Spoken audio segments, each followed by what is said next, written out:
Good afternoon. I'm Brie Linkenhoker. I am the founder and CEO of Worldview Studio. We're a small company in Menlo Park, and we work to try to connect science and society through media, strategy, and design. Our group gets really interested in this mediation problem when we see societal interest or the academy or investment moving faster than the other pieces of society. So you can imagine that Web3 is of great interest to us. And so today I'm very lucky to be able to have a great conversation with two people who have done a lot more thinking about this than I have, Jen King and Josh Tan. And what I'm going to do is ask each of them to introduce themselves. So if you could tell us who you are, who you're affiliated with, or what organization you're affiliated with, a little bit of the kinds of questions that you're most interested in. And then the question really for this panel about resilience and making society work better is, in your world, what are some of the societal challenges that Web3 technologies might be deployed to solve? So Josh, you want to take it away? Sure, I can get started. Hi folks, I'm Josh. I am a mathematician and computer scientist. Well, I guess here actually at Stanford's Digital Civil Society Lab. I'm also the executive director of Metagov, which is a nonprofit that builds standards and infrastructure for online governance. We do a few different things. We obviously do research in the space. We run the main standards body for DAOs. And we also recently, I guess 4 or 5 months ago, started a quote-unquote political party. Be very careful. We are not allowed to actually operate a political party as a C3 in the US, but it is a political party in the sense it's organizing politicians on blockchains. And some of the things I think about problem-wise, so I like to think about like digging into the weeds technically, and I won't go through all the technical aspects. In this context, it's really bringing me back to the days when I thought really deeply, or deeply maybe, about data integration problems and how expensive they are and how annoying they are. And as one of my mentors used to say, it is the least sexy problem in computer science, but it is also incredibly important for the thing that runs all our platforms. And in many cases, these are problems that stand in the way or are important parameters that determine whether it's possible or efficient or cost makes sense cost-wise to run a data lake or a data trust or a data co-op. More broadly, I suppose, I and my organization, we focus on figuring out ways of making democracy, or let's say like different forms of self-governance, more accessible on the internet. So we often work with online communities, everything from DAOs to gaming guilds to just Slacks and WhatsApp groups to understand how they can leverage the existing digital technologies that have already been built to effectuate better forms of governance, to help the communities build more capacity and make better collective decisions. I would also, because a lot of my work involves engaging in industry, I don't usually sell that part. A different way of sort of selling that sort of same exact thing is to say, how can communities make economic production more efficient? Or how can sort of community contribution and community ownership actually make companies work better and support different forms of product discovery? And a lot of that is related, and I'll talk later about how DAOs and these new forms of decentralized forms of governance are related to new modes of production that have been really pioneered on the internet, especially modes of peer production and open source development. So I'd love to get into some of those conversations. Awesome, thank you. Hi, everybody. I'm Jen King. I am the Privacy and Data Policy Fellow at the Stanford Institute for Human-Centered Artificial Intelligence, which is always a long thing to say. And so I am a privacy researcher primarily. My background's actually in information science, which if you're not familiar with that field, it's kind of a mix of the social sciences, computer science. My particular background is human-computer interaction and law and policy. And so I spend my days thinking a lot about information policy and trying to think about how do we make data infrastructures, to the extent that we have data infrastructures, more just, more fair, protective of individual privacy, and also personal autonomy. And so, I think about this from the perspective of how our data is used by large platforms. I also think about it in the government context. And in my role at HI, I also spend a lot of time trying to think forward around how we use AI and how data plays a role in how it powers AI. Because in most instances, you don't really have AI without data. And so the data is a really integral part. And where do we get data from? It doesn't just kind of fall out of the sky.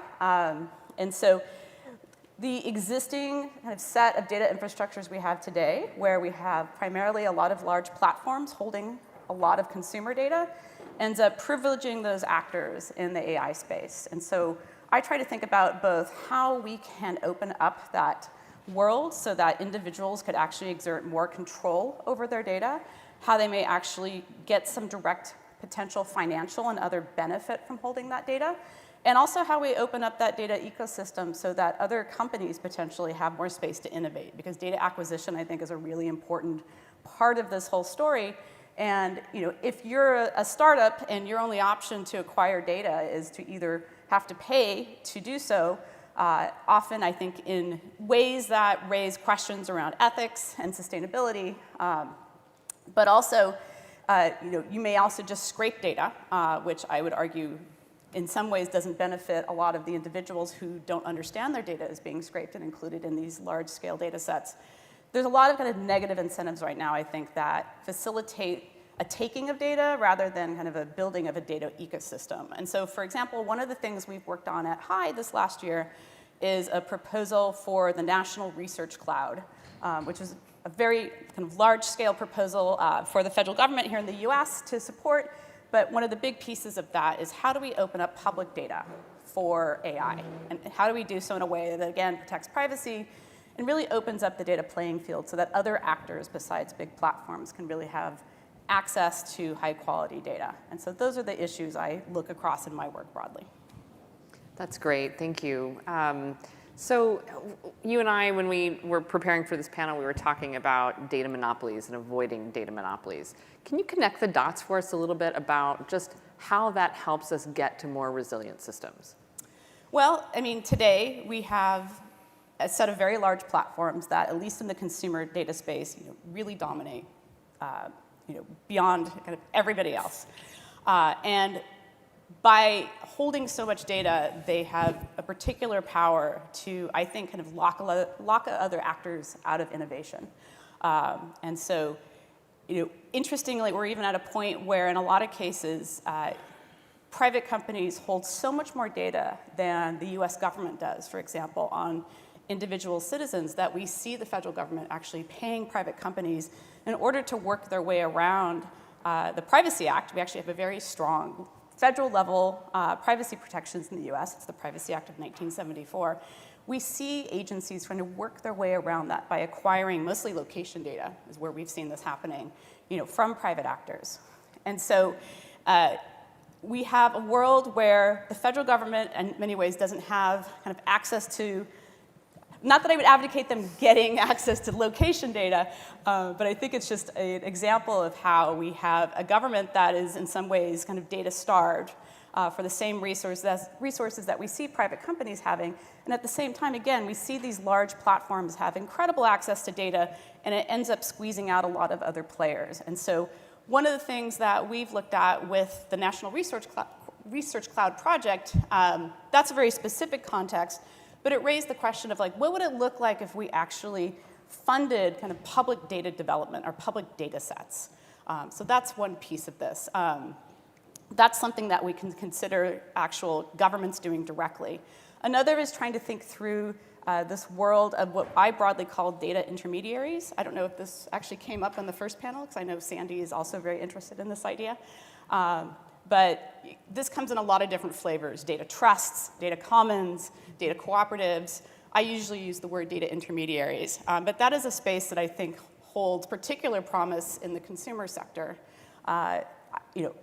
with some conditions, and if we get into that, we can talk about it more, to really try to open up this data ecosystem so that people, when you talk about this in the privacy space, you hear a lot of metaphors that sound very environmental. People are being strip mined for their data. Data is being extracted from you. So there's this, I think that tends to inform a lot of concern people have about just kind of the state of how we acquire data today. And so building a data ecosystem that doesn't focus on extraction, but more on collaboration, cooperation, I think would be a huge improvement over where we are today and would really help build more resiliency in the economy. Great, thank you. And Josh, I'm going to ask you a similar question. In the work that you do, and you're thinking about how at scale or over the long run it could increase our resilience as a society, what are some of the main ways you see that happening? Yeah, I mean, a lot of this relates to my question from earlier around what should we be focusing on? Should we be focusing on the ownership and management of the data, or should we be focusing on the ownership and management of the applications or the models that one generates from the data? And I have a set of biases that tell me that in the future, data will become less and less important, and it's going to be more and more important to sort of think about what exactly is the techniques and the algorithms and the models that one uses to sort of to operationalize and extract value from data. And it's because okay. Let's focus on sort of the equity portion first, or the resilience portion. So okay, if you take those assumptions, and you absolutely can disagree, I think that's very much subject to debate. But one way in which I think if we can make it easier for communities to own and operate these platforms, to govern them, right? Not just merely in the sense of sort of governing the data that powers them and then assuming the platforms are still going to be privately owned, but building sort of truly community sort of originated or controlled alternatives to these platforms, or alternately setting up these platforms with some sort of intermediate structure where there's some degree of some 10% of the cap table of Facebook, or some Facebook sort of eventual sort of replacement would be owned by a community pool. Those kinds of measures could eventually lead to checks and balances on the behavior of these in some ways very public or publicly important, publicly critical kinds of technologies, platforms, and industries, right? So in that sense, my focus has really been focused on how to empower communities in these contexts, and the communities themselves, if we invest enough in their capacity, can decide what to do with their data, whether there needs to be additional, how do I say, compliance questions and sort of reviews on how data is used, or is there enough of a sort of trust relationship between, let's say, the central, the centralized entity that's developing a platform and the sort of community of stakeholders. And it's oh, do what you want, we trust you, right? Oh, I'm so sorry. No worries. And I would say there's in Web3, or at least my part of Web3, there's lots of examples of. Lucy was earlier talking about institutional innovation. There's lots of different relationships that are evolving that reflect different relationships between, let's say, there was maybe multiple centralized parties. There might be a development company, there's a foundation, and then there's a community organized as a DAO, and then there are other kinds of infrastructure components. These are complicated ecosystems that are all managing and passing data between each other and making decisions about oftentimes a common set of public goods or club goods, depending on how you evaluate it, that are shared between them. And it leads to often, it has led to oftentimes good outcomes, or at least outcomes that, for example, in the area of decentralized finance, that are not nearly as bad as decision-making in the area of centralized finance, right? So there's some examples of this kind of institutional innovation taking place, and that innovation is still very much active in these spaces. So in other words, I would argue that some of these systems are resilient because they can self-adapt. Mm-hmm. Mm-hmm. So presumably the communities that are approaching you for help with self-governance are really motivated to self-govern, and they see a lot of upside to doing so. But there's a lot of unspoken assumption in this room about scaling this kind of smaller scale, self-governance, ownership of data, et cetera. As somebody whose background is more in cognitive science and behavioral economics, I get very concerned when we're not talking about some of the motivational issues, the cognitive biases, just the cognitive load that's associated with some of the things that we're just expecting people to want to do in the future. So I'd love to hear both of you talk a little bit about that. Is it a real challenge? If so, how are we going to meet it? I can start and say, yes, it's a huge challenge. I come to this from my work in examining privacy policies. Who here has voluntarily read a privacy policy from start to finish? A few, yes. Okay, you're my fellow brethren. But most of you haven't. Same way you don't read the terms and conditions. Like nobody does, right? And when I talk about data governance and these different forms of thinking about data intermediaries, one of the things I always try to say is that most of us don't want to spend our time managing our data. Yeah. It's boring. I can't even manage the photographs I take. And actually, I think it's a good example because as an iPhone user, one of the things I see is that my iPhone is increasingly trying to manage my photos for me. Yeah. To take that kind of guilt out of the equation that I have, 10 years of kids' photos I've not organized in any meaningful way.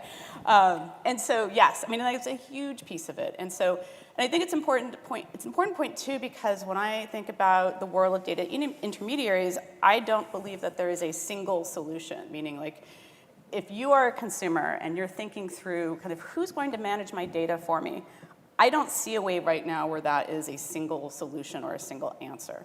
So if you participate in a community that has, smart infrastructure, smart meters, and so on, and you want your community, or your community decides to set up a trust essentially to hold that data. So here in California, PG&E wouldn't be the holder of that data. It might be, I live in Berkeley, maybe the city of Berkeley creates one, and they share that data with PG&E and researchers in order to think about, how to optimize for, good kind of environmental energy practices. But I don't want to manage that myself at all. And I think that's the same concern in the consumer context. Like, there's just nothing about this that for most of us, except for a few people on the fringe, I could be one of them, who really want to spend their time thinking about, like, what are my privacy settings?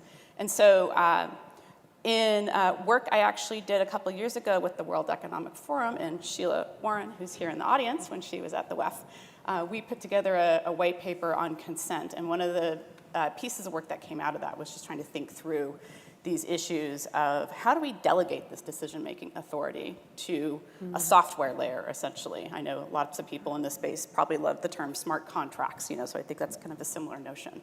So how do we delegate some of this so that as individuals we don't have to think about this because we don't want to? Mm-hmm. Good question. One of the issues is like people in this space really love the idea of delegating to a smart contract. And then it doesn't quite work as they expect. Right. And the ecosystem implodes, and everybody loses all their dollars or their magic internet money in this case. So one of the things I suppose, governance sucks. It's really painful.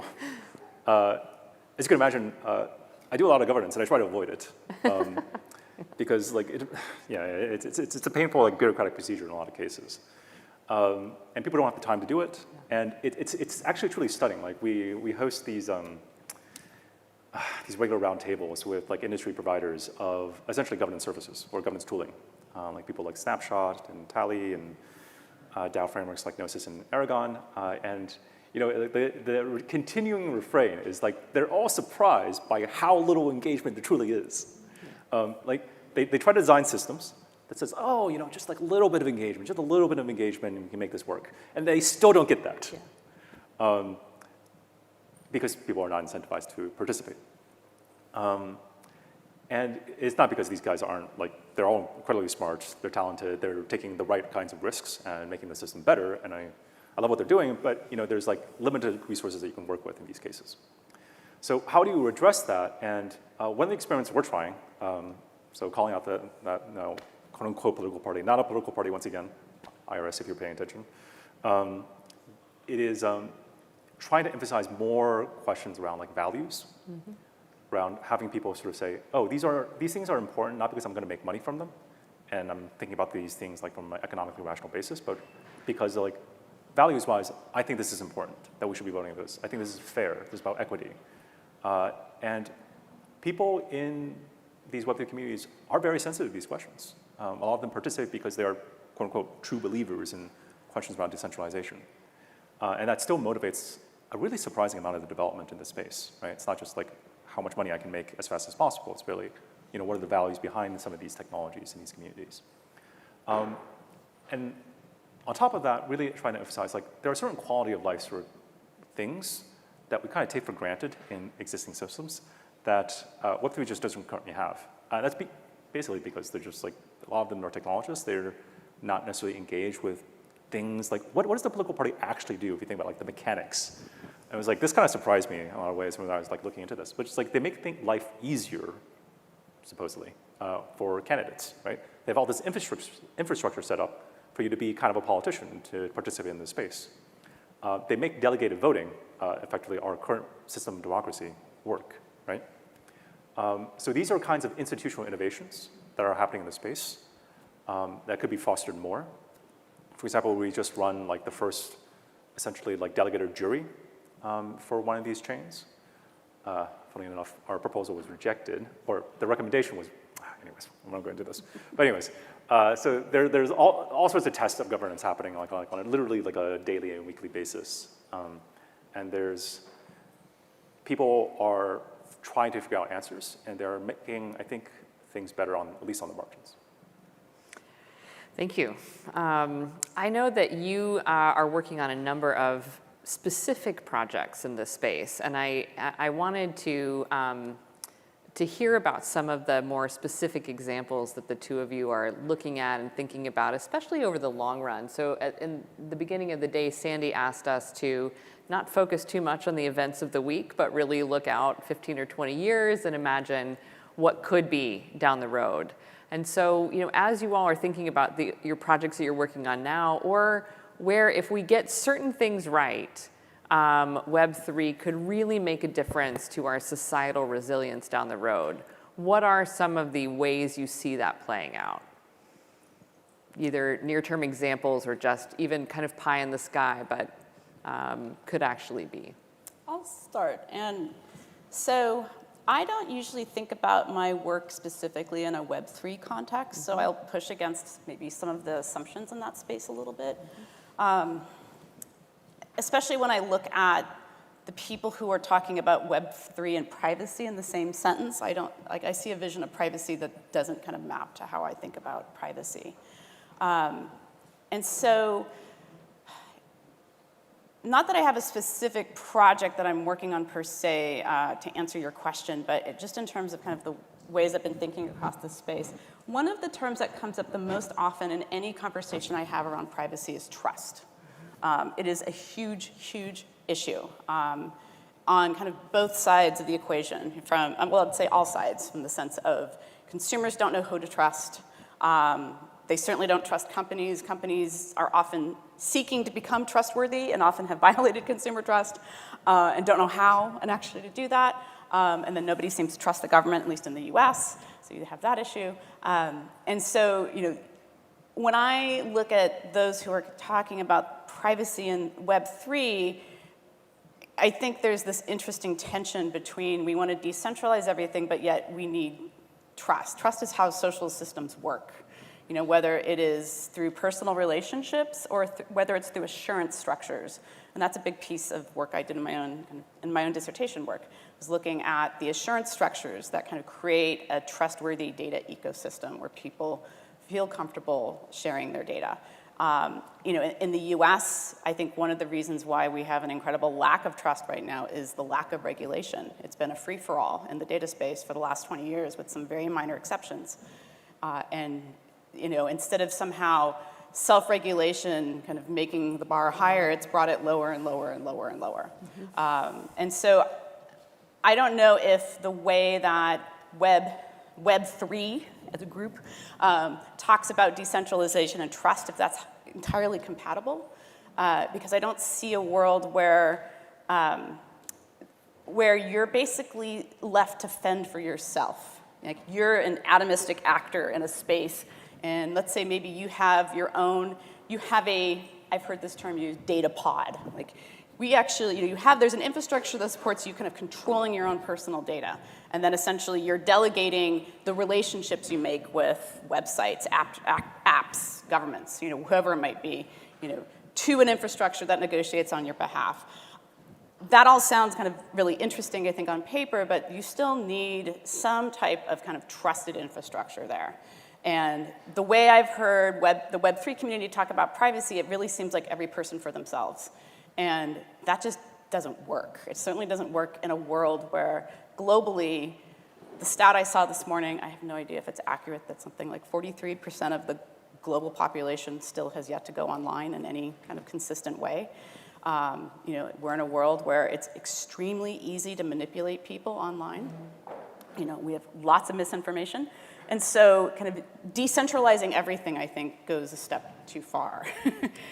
This is a very roundabout way of answering your question, which is that I guess as I look forward, whatever the promise might be of decentralization in this world, if it's that big platforms don't dominate the data space and that there are more options, whatever that future looks like, to me, you still have to have trust in there somewhere, or some type of assurance that allows people to kind of exchange data in a way that is trustworthy. And so I guess in that where I sit today, I still see very much the role of government regulation in that world. And I don't know if that rubs against the grain in these conversations, but I just can't see. To some extent, we are where we are right now because we haven't had any regulation in this space.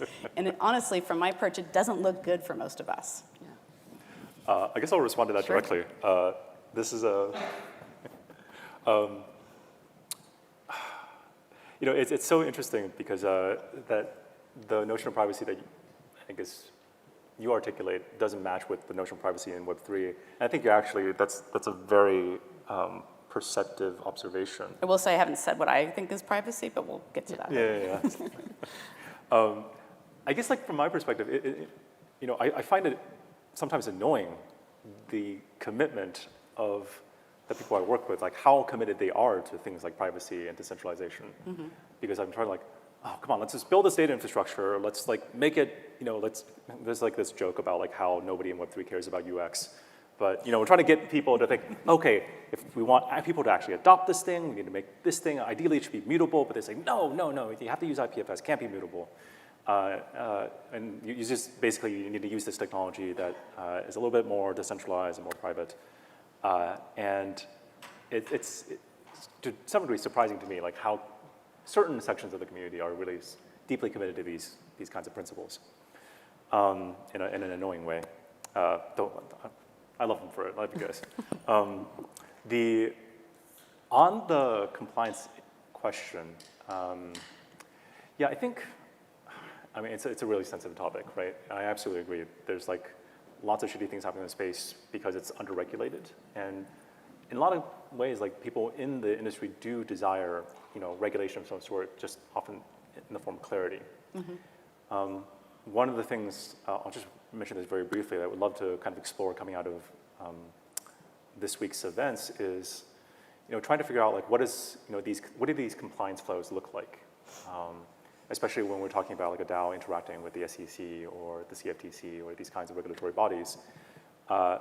There's really very little incentive for them to participate in these kinds of compliance flows right now, certainly for smaller organizations. But of course, in the future, these organizations will need to comply with various regulations, right? If you think about these DAOs as just a certain kind, or Web3 in general, it's just a certain kind of data infrastructure. Compliance is just one kind of application that needs to get served by this data infrastructure. It's this very same thing when you go to the NASDAQ.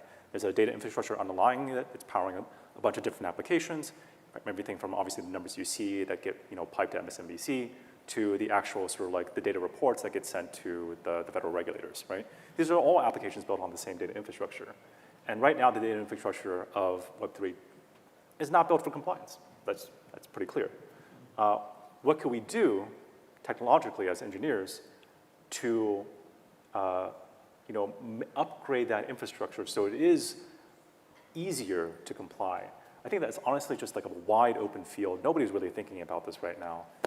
And it could be such a useful asset and make the space both more compliant and more regulated, but also hopefully better and ameliorate some of the annoying things about it. Sorry, that didn't answer your question at all. You can come back to it in a minute because I'm going to ask Jen about privacy. Okay. So tell us a little bit more about your view of privacy and how it does and doesn't comport with what you're hearing in the Web3 space. So the little I poked around kind of people who are explicitly talking about Web3 and privacy, what I hear is very much, at least my perception of it was a discussion of anonymity mostly, that it's mostly about not being known, whether that's not being known to the government or just engaging in transactions where you don't know the other transactor. It seemed very much anonymity based. And I do think there's absolutely a need for that. But that is not a view of privacy that I think encapsulates our social relationships and the social web in any meaningful way. Where I think about privacy is, I think a lot about information privacy specifically and how data about you is used to describe you, to know you, and to potentially target you for ill or good.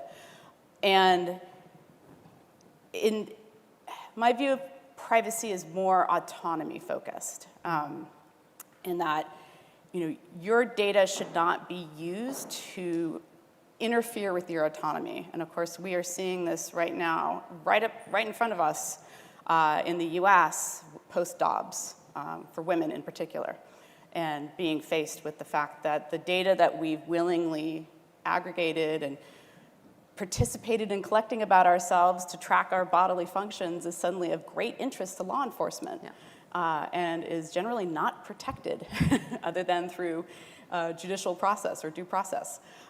So, I think the question for the Web3 space is kind of for whom is privacy working? For whom are we trying to remain quote unquote private or autonomous or unknowable? And I think to assume that the entire kind of online sphere is one where you would somehow want to be anonymous or anonymized, I think is unreasonable. There need to be spaces where people are known. Now, how we do that knowing, I think, is a really open question. There are obviously going to be some nation states that they want to be the one that regulates digital identity. I don't think that's probably the case here in the US, but it still opens the question as to how, if we are going to be identifiable in some kind of formal way, how do we do that? And I think the U.S., we've always been fairly decentralized in those approaches, and it wouldn't surprise me if that's, there are already some actors in the identity space. Some of them have been somewhat controversial, I would argue, trying to fulfill this role. And actually, this is going to be a really salient question here in California in another year, because we have passed the age-appropriate design code. And the age-appropriate design code basically says if you are a website that has a large or substantial audience of children, defined as 18, or actually under 18, you need to know who they are, and you need to be able to either identify them and serve them a different set of content and offer them a different set of kind of options and not track them, or you need to basically offer those same options to anybody who visits your website. And so we're going to be tangling through some of this very quickly in California, just in terms of how do we identify people? And how are we going to do so in a way that either, are we gonna let the government do it? Are we going to delegate this to private actors? How are we gonna navigate this space? And so I think these questions are coming up very quickly. It's interesting you bring that up because in preparation for this panel, I was reading about some examples that specifically could enhance our societal resilience over the next 15 to 20 years. And one of the areas I was looking at is in refugees and migrants.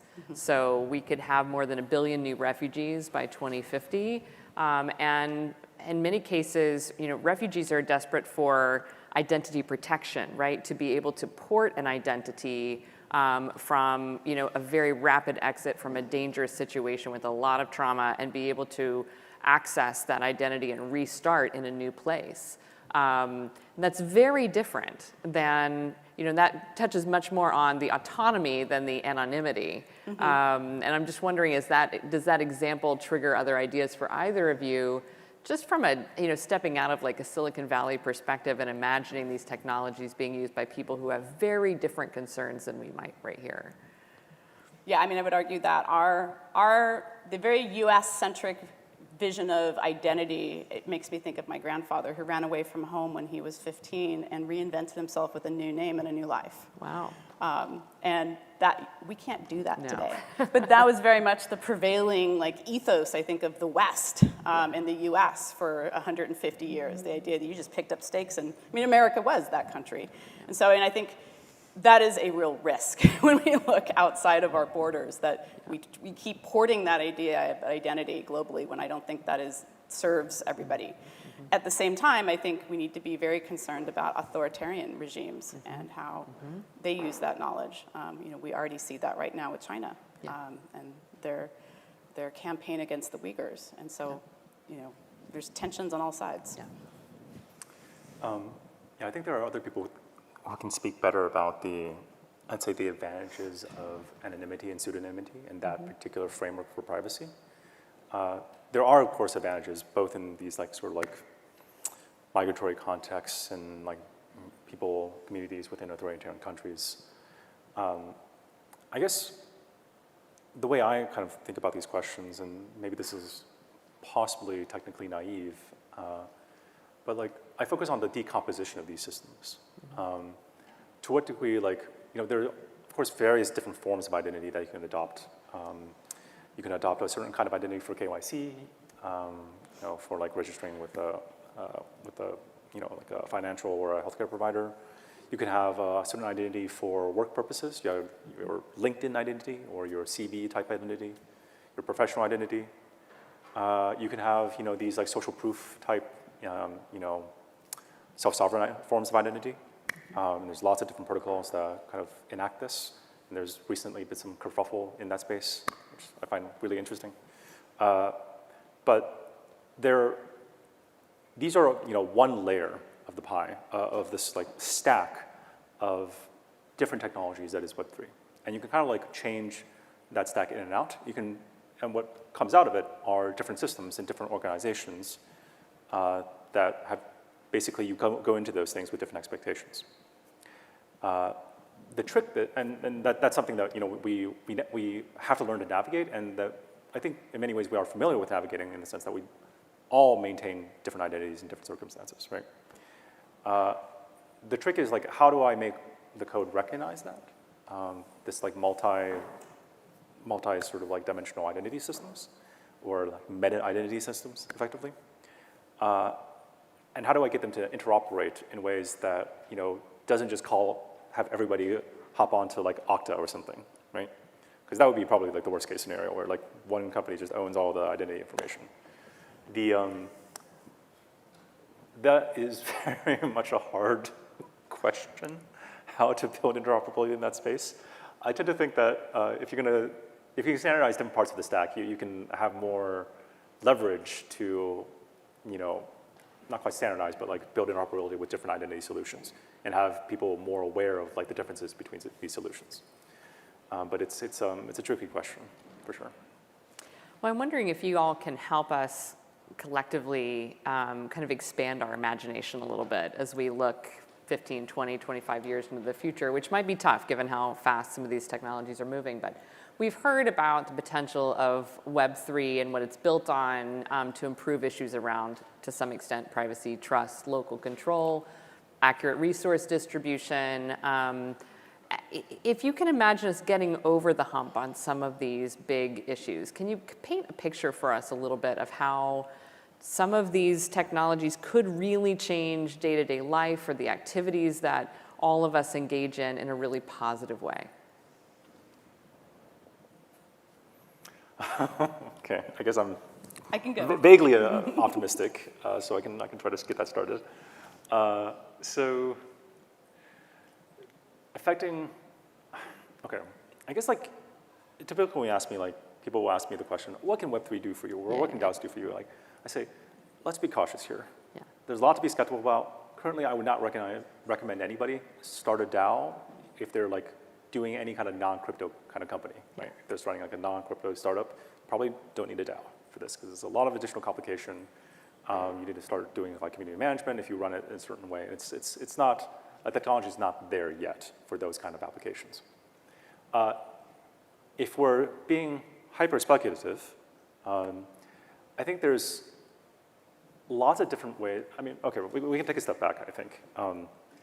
Because like the argument here is really about, you know, how, for me, it's a question about like how, okay.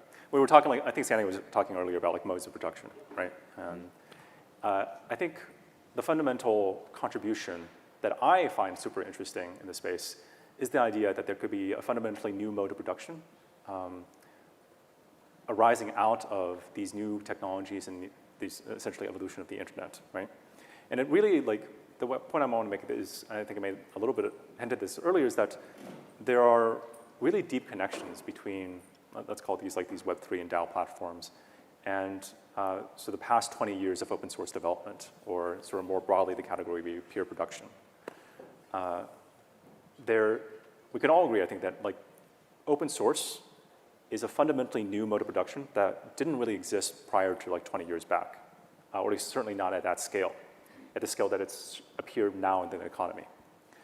And DAOs, or you know, many of these kinds of Web3 new fangled forms of Web3 governance are kind of evolutions of that open source software pattern. Many of the largest DAOs are also effectively open source projects. I would even say the vast majority of those DAOs. And they're essentially the kind of like open source meets stock corporation, or open source meets you know, this part of the economy, this industry, right? There are like a lot of like ways in which like people are trying to sort of take these norms. Actually, a key component that people don't think about is like, it's not just like about the licenses, it's about like the norms and the culture that comes with open source production and how people interact with each other and the expectations they have of each other. And how those kinds, that package of, that institutional package, what that looks like when you try to apply it to a part of the economy that has not really sort of demonstrated or experienced that kind of open source ethos or that way of approaching things. Mm-hmm. So maybe one vision of how society could change and our lives could become better is imagine everything that you saw today was somehow open source. I think people are getting a taste of that trying out Mastodon right now. They are. There are problems with it, but also benefits. And lots of complaining. Why isn't doing it this like Twitter? Doesn't it work? All right, I'm going to take a couple stabs at your question. So I'm going to go in kind of further progressions of years. I hope in the next 5 years I stop having to click on cookie consents and have to read privacy policies. And I also hope that we find ourselves at a point where, to some extent, the hyper-personalization of our online experiences has taken a step backwards. And I don't necessarily mean a negative step backwards, but I think we are at the point where if we don't kind of step in and prevent some of the sheer amounts of data that are being collected about us from continuing or being constrained, I kind of shudder to think where we will go. And so in the short term, I would like to see us finally at a point where we take care of some of these really annoying online issues. And I think coming forward from there, trying to think through what it looks like in a world where, again, we're given more direct control of our data, but we're also not thinking about it. We're not managing it. And for example, I said earlier that I don't see a single solution for kind of managing data. And so, for example, I think that medical data, for example, I mean, there was a lot of promise with the passage of, the acronym just left my head, not COPPA. HIPAA? HIPAA, yes, thank you, which is not a privacy law. It was about records portability. And just today, I'm trying to get an appointment to get some lab work done, and my physician faxed over the lab request to the lab, and they don't have it in their online system, and I can't make an appointment. And I'm like, where was the medical records future I was promised, right? But what if the data intermediary space, that was a problem we could really actually solve and take kind of patient records out of these like extremely proprietary systems and start giving you actual control in some form over your medical data. Like, to me, that would be a huge progression over where we are now. Akin to what you see in countries where, and of course, I'm saying this as a total with a naive point of view, not having lived in any country with socialized medicine, but ones where your records are actually available in any doctor's office you go to, which today still seems like, when would that ever be accomplished here? So, I would hope in some ways some of those really awful friction points that we struggle against today are resolved in the next 10-year horizon if we can really start to think carefully about how to double down on these data intermediaries concepts. From there, I would also hope that we move more towards a world where, again, I think government data has been a long neglected space in this country, and that there's a huge societal benefit to improving government data collection. And I don't mean just in terms of like collecting data from individuals, but I mean in terms of modernizing our data infrastructures. Mm-hmm. And again, that's data that could be shared widely with society, and not just kind of going into kind of government databases never to return. We see this already with things like climate data. And so it's not just about personal data. It's about really thinking through, like, how do we build a new data economy that actually has the infrastructure to support these things? And I think that's all part of this bigger picture and things I would like to see in the 10 to 15-year horizon, or obviously ideally sooner. But fundamentally, I think one of the things I have the hardest things trying to imagine is, what does our world look like if these kind of wish list things come true, and, for example, we don't have an online world dominated by 5 or 6 major data platforms. In some ways it's about going backwards in time. I worked on the internet in the early 2000s. Before there was platform dominance, and so part of it's, I don't think it's quite I don't think it's so much about bringing back the past as trying to rethink the future, and what that world looks like if it's not just about these large companies dominating every kind of part of our mediation, and what it also looks like if the tables are turned, where instead of Google or Facebook having tons of data about me, that data is in my possession, and I elect to share it with them or not.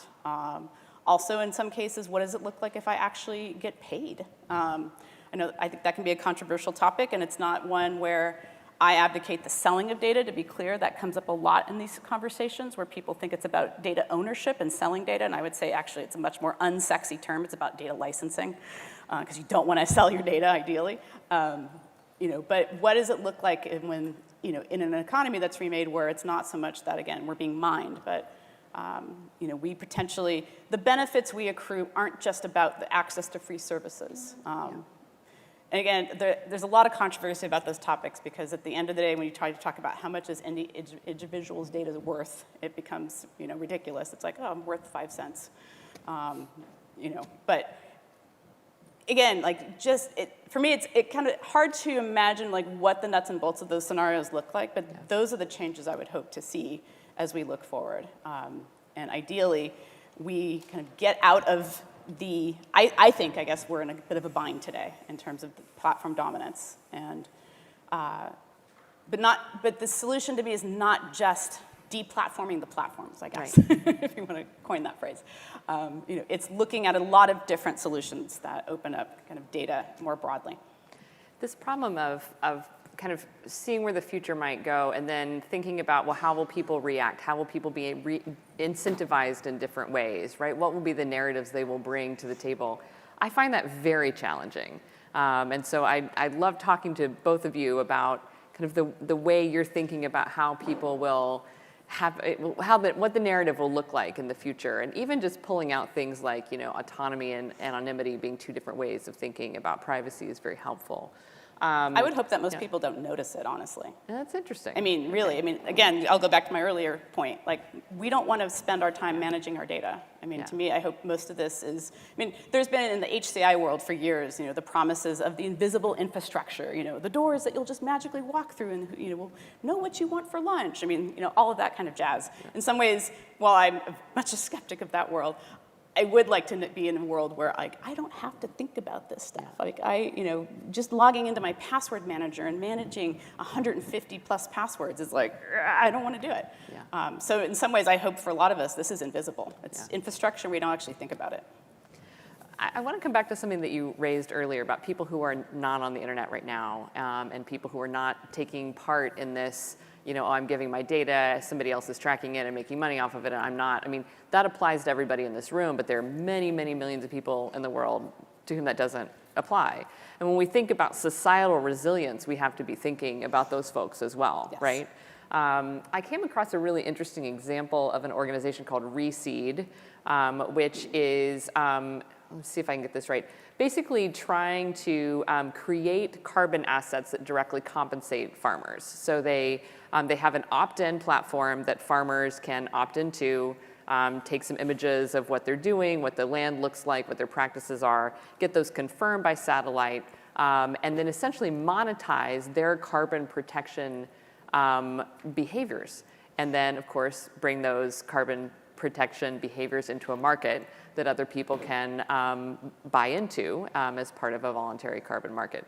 So that's doing a lot of really interesting things, right? So it's inviting new people into a market that didn't exist before, but it's also creating an entirely new incentive structure. So as long as food production and protecting your plot of land for carbon management are aligned, everybody wins, right? It makes our food system more resilient. It provides more financial stability. It also does good things for carbon.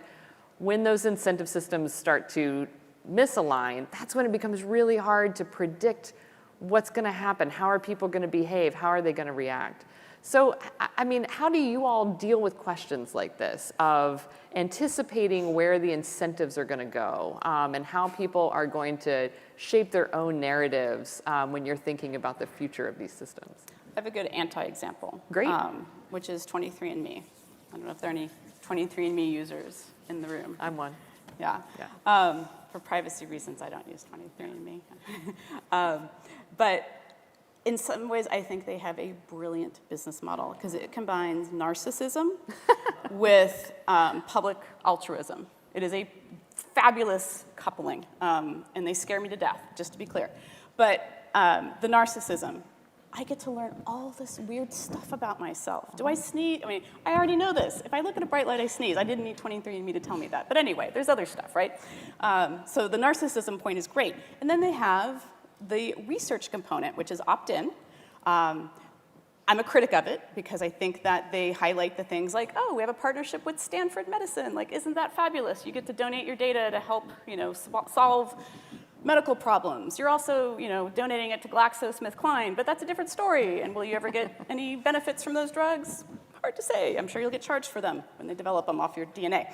But anyway, but it's a brilliant coupling. And so part of my dissertation research was looking into this. And people are so motivated by the altruism part. And they love the narcissism part. And when you probe them, you're like, so what's your data doing? What are they, who's it going to? I don't know, but it just sounded good, basically, is what a lot of the answers are. But that's, to me, the example was actually very inspiring because, again, when people think that, when they believe, and hopefully it's true, that their data is being used for good, they're very willing to share it. And again, if there are assurance structures, now there really aren't any assurance structures in the 23andMe context. They can do whatever they want to your data, just to be clear. However, they've made a series of promises, and they are more or less bound by those promises, and people find credibility there.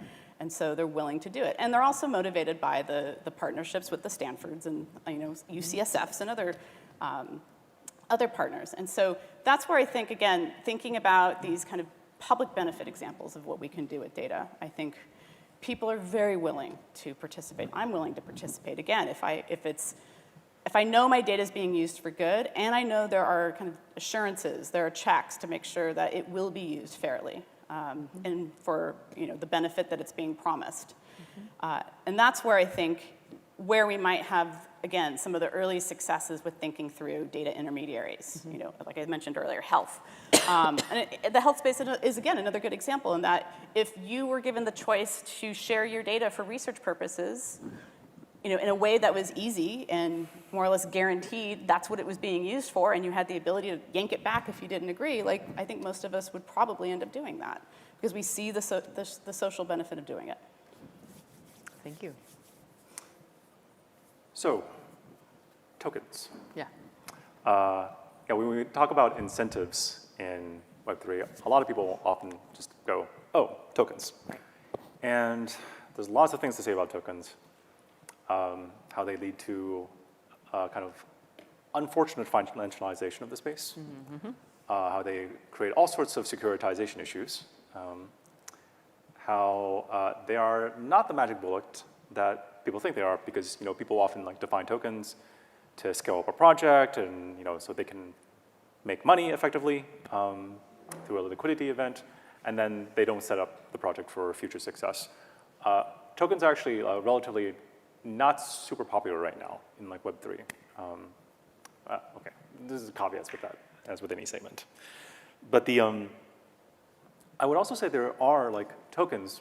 Well, what are tokens? They kind of, the thing that they often use as is essentially as securities, right? Or as equity stakes in a company.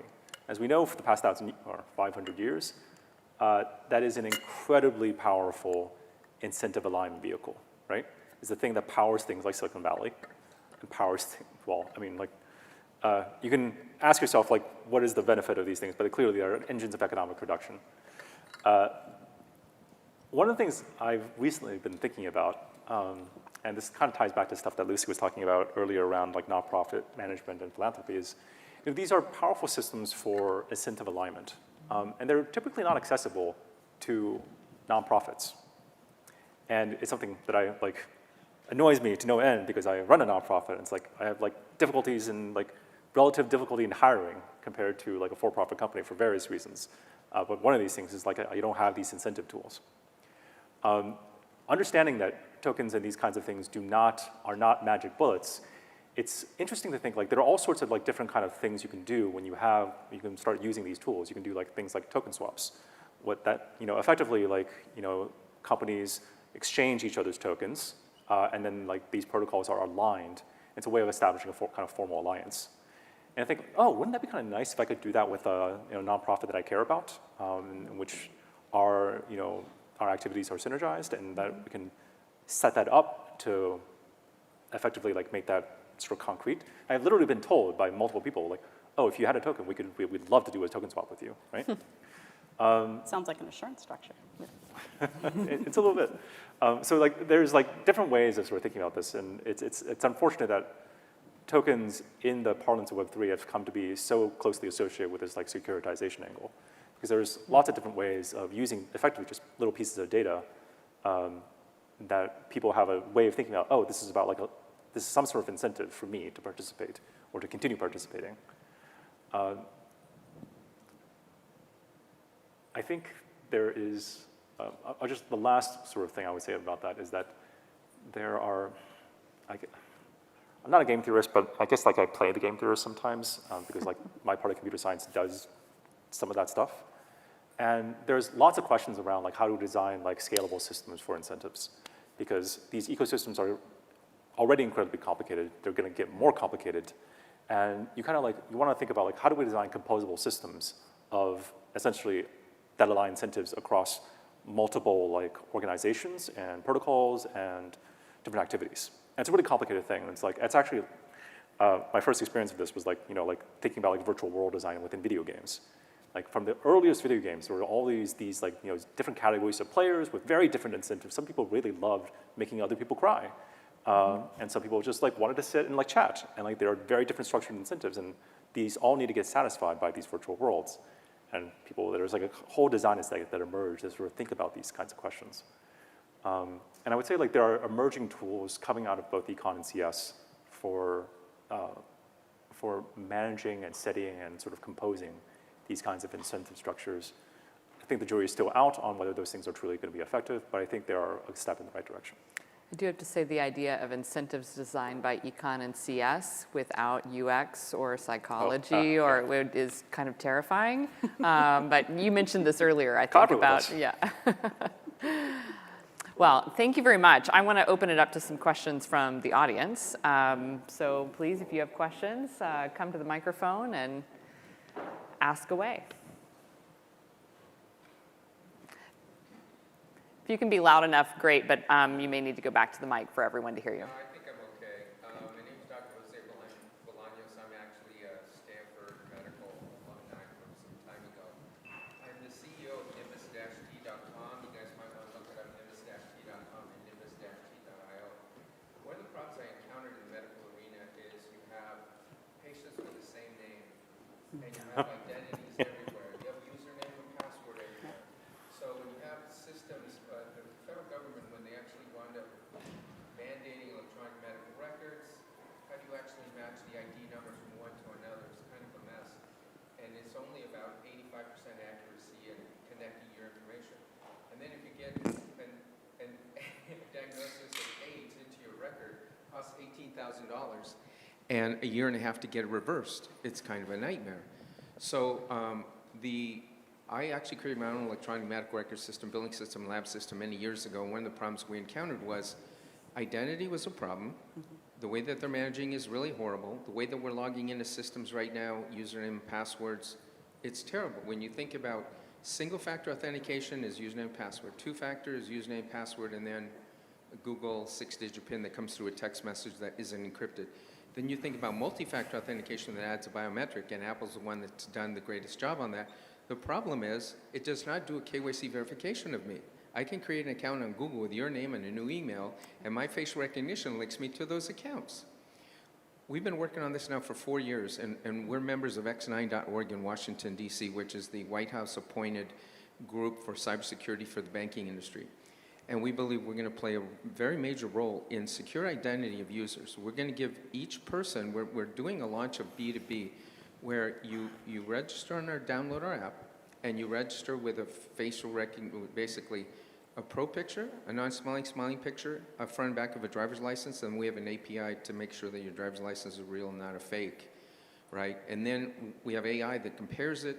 It's the name on the driver's license, same name you register with, and the ID on your phone, and a master PIN. So when you log in, it's facial recognition goes back to our server, and we compare with the registration materials. Is this really you? Yeah, it is you, okay. And the master PIN, the ID on the phone, it opens up the app. We have a system that then takes we're on AWS and MongoDB.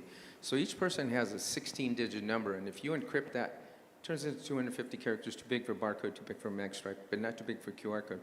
So we have a patent on the Nimbus Key ID system in which you will get a brand new dynamically encrypted QR code and dynamic PIN as new login keys to systems.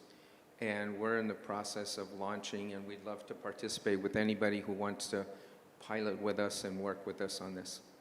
Thank you. One question I have, the question I have is in the blockchain. In the blockchain, how do you actually manage identity? When you put information on the blockchain, you're using static public and private key encryption keys, which the quantum computing is going to be able to reverse engineer all of our tokens and things along those lines in the future. So we're actually dealing with a dynamically encrypted QR code and dynamic PIN that changes every 10 minutes. So why don't we leave the question where it was? Yeah.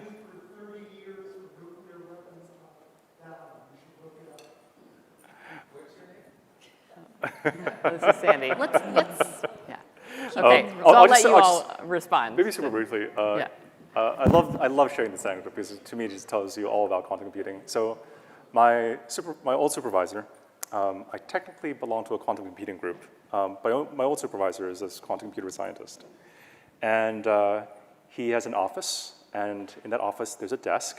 And underneath this desk, he has a box. It has a cardboard box.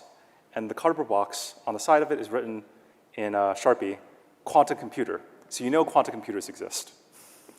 Yeah, it's going to be a while, I think, before really the quantum part is really breaking anything.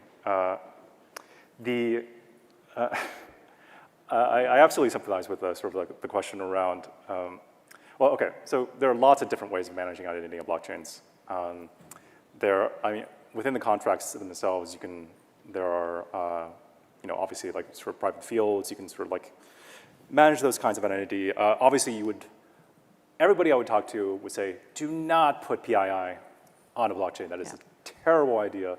Because you don't know what might eventually happen, and it is, it's there forever, right? Or as long as the blockchain lasts. So don't put PII there. However, there are ways of accessing sort of like, separate data stores. There's lots and lots of different like sort of like companies like building privacy kind of identity solutions. Like there's like a thing called KYC DAO that's like basically managing the identity, like KYC type PII, via like NFTs essentially as controllers for a set of like sort of like off-chain stored like encrypted data. Anyways, I would say that there are solutions to managing identity on blockchains. I would just add, I'm completely empathetic to your question as somebody who runs into many people with my same name, including my undergrad institution. There were 6 other Jennifer Kings. I got somebody else's grades once. It was not pleasant. And so completely empathetic to the problems you describe. And I just lost my train of thought. What was I going to say? Not blockchain. Identity on blockchain. Identity. No? I mean, I guess the question I would kind of ask back is like, what are the conditions by which we can create identity systems that are trustworthy? That people are going to be willing to use. Facial recognition automatically puts my radar up, but only because the space is so unregulated. If you told me we're going to use that temporarily and encrypt the image or toss it or whatever data infrastructure you're using. I think that goes a long way to providing the assurances that would help us kind of try to build those systems in a way that people are willing to use them. The company I was referring to earlier was ID.me, which has been under a lot of scrutiny for some what sounds like incredibly poor business practices. The state of California was using them to process DMV renewals, and I regrettably, got pulled into that during the pandemic, and I put in a request to have my data retracted, and no idea what happened to that. Only can wonder where the copy of my birth certificate is now floating around. Anyway, just to point out, had we had some stronger regulations in place, I think those loopholes that they were allowed to just dance through would have hopefully not been available to them. I'd love to hear from the 3 people who are up to ask questions. And so to do that, what I'd like to do is hear each of the 3 questions succinctly, please, and then let you all decide which of those you wanted to take on. So why don't we go the 2 questions over here and then over here. Okay, very quickly. First of all, thank you for the illuminating presentation here. I'm coming from London, so it's very good to understand how the conversation is shaping up in the US on this topic. Now, the question is that it took 11 years for the US, the oil and railways monopoly to be broken up from President Roosevelt in the beginning of last century. And here we are 22 years from Google creation, and America is still not able to break the monopoly, data monopoly. We're hearing today a lot about democratization of data, and still it seems very early stage, this process for the breaking this monopoly. So how far do you think we are from this point for the civil society in the US to go in that direction in a moment in which, yes, you have the big tech economizing the data, but on the other side, from a geopolitical front, you have rival countries that are weaponizing the data. So it's a big dilemma for you, expert, to deal with. And I would love to hear your point, your opinion on that. Thank you for that. Let me get the next question from Noah behind you. Sure. Thank you so much for a fascinating conversation. Jennifer, I'm heartened by the example you gave of 23andMe, pointing to people's willingness to give up their data when it's for an altruistic cause. And I was also really heartened to hear Lucy Bernholtz earlier mentioning how many different kinds of models are proliferating now for people to put data into trusts or co-ops, et cetera. So I'm just really curious to hear if you have any more examples of how that movement has been progressing, and in particular, whether you're seeing governments take that up, that there's also a governmental level movement towards data sovereignty, whether you've seen governmental policy conversations moving forward in the direction of not only wanting the data to stay within the country, but to be placed in some sort of nonprofit, non-governmental body. Thank you. And let's go over here for the third question. Matt Siddiqui, I'm from Capgemini. Fabulous discussion overall. So I think in one of the earlier panels, it was discussed that China is well poised with this whole Web3.